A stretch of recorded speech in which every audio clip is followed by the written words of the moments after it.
శ్రీకాకుళం నియోజకవర్గంలోని పలువురు లబ్ధిదారులకు సీఎంఆర్ఎఫ్ చెక్లను ఎమ్మెల్యే గోండు శంకర్ గురువారం తన క్యాంపు కార్యాలయంలో అందజేశారు. ఈ కార్యక్రమంలో ఆయన మాట్లాడుతూ ఆపదలో ఉన్న వారికి అండగా సీఎం చంద్రబాబు నాయుడు నిలిచారని పేర్కొంటూ కృతజ్ఞతలు తెలిపారు. ప్రజా సంక్షేమమే ధ్యేయంగా కోర్టును పనిచేస్తుందన్నారు.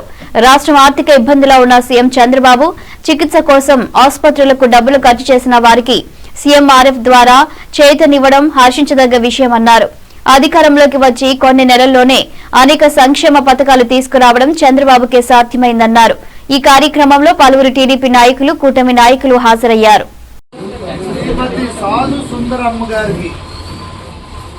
ఆరోగ్యమే మహాభాగ్యం, ఆరోగ్యవంతమైన వ్యక్తులతోనే ఆనందమయ సమాజం, వాటితోనే అత్యుత్తమ అభివృద్ధి సాధ్యం.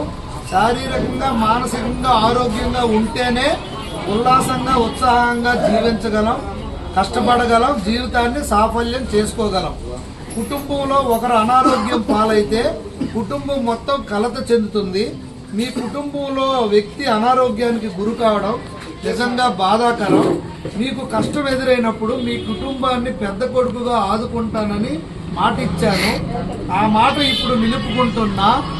ఆసుపత్రి ఖర్చుల కోసం నా వంతుగా మీకు ముఖ్యమంత్రి సహాయ నిధి నుంచి 1,60,000 రూపాయలు మంజూరు చేస్తున్నాను. ఈ మొత్తాన్ని చెక్ ద్వారా మీకు పంపిస్తున్నాను. ఈ సహాయం మిమ్మల్ని గౌరవ ముఖ్యమంత్రి వర్యులు ముఖ్యమంత్రి సహాయ నిధి నుండి సీఎంఆర్ఎఫ్ నుండి 25 మందికి ఈరోజు చెక్కులు పంపిణీ చేయడం జరిగింది.